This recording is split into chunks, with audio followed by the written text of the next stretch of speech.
Bonjour tout le monde, c'est Fly Theory. Aujourd'hui je vous fais un épisode des théories consacré à l'une des sagas les plus mythiques de tous les temps, j'ai nommé Star Wars.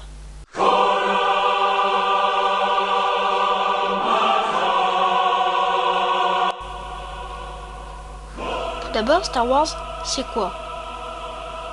Star Wars est une saga maintenant de 7 films, d'innombrables romans et un univers avant les films incroyablement grand. Je vous mettrai une vidéo en description d'un mec qui fait un super résumé pour ceux qui n'ont pas vu la saga. Je vous conseille donc d'aller la voir avant de regarder la vidéo. Avant de commencer cette théorie, je tiens à préciser quand même que cette vidéo va parler de Star Wars 7 et il y aura énormément de spoils. Donc étant donné que ce film est sorti le 16 décembre et que beaucoup de personnes se battent dans les commentaires ou quoi, parce que le film leur a été spoilé, je tiens quand même à préciser qu'il y aura du spoil, donc si vous ne voulez pas être spoilé, quittez la vidéo. Je vous aurais prévenu.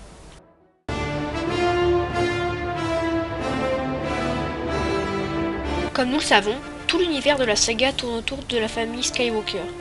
Dans le film 1, 2 et 3, l'histoire est basée sur Anakin qui deviendra Dark Vador à la fin du film numéro 3.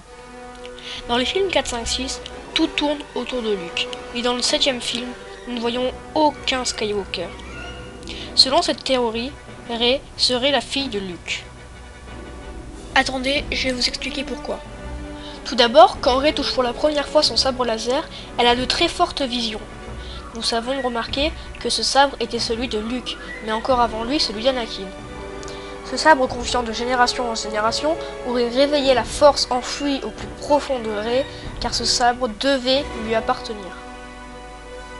Cet argument est pas mal, mais j'en ai un autre. Dans Star Wars 7, on apprend que Rey n'a pas connu ses parents. Justement, pourquoi est-ce qu'elle ne les a jamais vus? On sait que Luke a entraîné Kylo Ren à devenir un Jedi, malheureusement celui-ci s'est trop intéressé au côté obscur de la Force et a donc sombré dans le mal.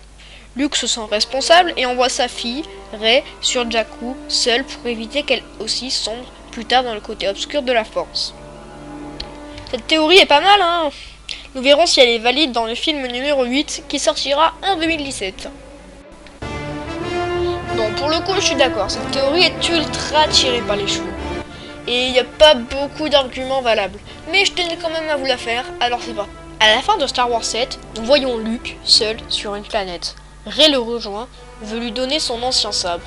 Mais malheureusement, le film s'arrête là, voilà, on n'a pas plus d'informations. Plusieurs personnes pensent que Luke serait allé sur cette planète pour méditer en attendant une nouvelle recrue suffisamment forte pour la former en tant que Jedi.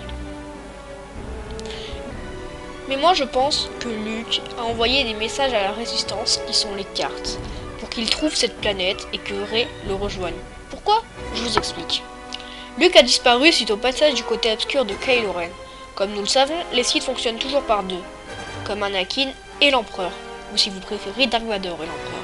Bref, toujours le maître et l'apprenti. En partant de ça, Kylo Ren basculant du côté obscur de la Force a forcément été en contact avec son nouveau maître.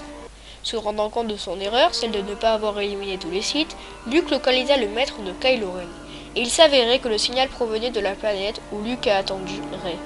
Si le maître de Kylo Ren a pu former celui-ci à devenir un Sith, alors il y a peut-être plusieurs Sith encore en vie.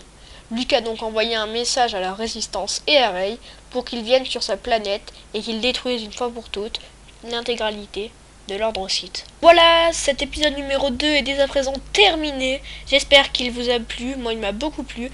N'hésitez pas à mettre un commentaire si vous voulez réagir sur l'une des théories de la saga Star Wars. N'hésitez pas à vous abonner, à commenter, je me répète encore une fois, et à mettre un j'aime. Vous pouvez également me suivre sur Twitter, le lien sera dans la description. Et passez de bonnes fêtes. À bientôt.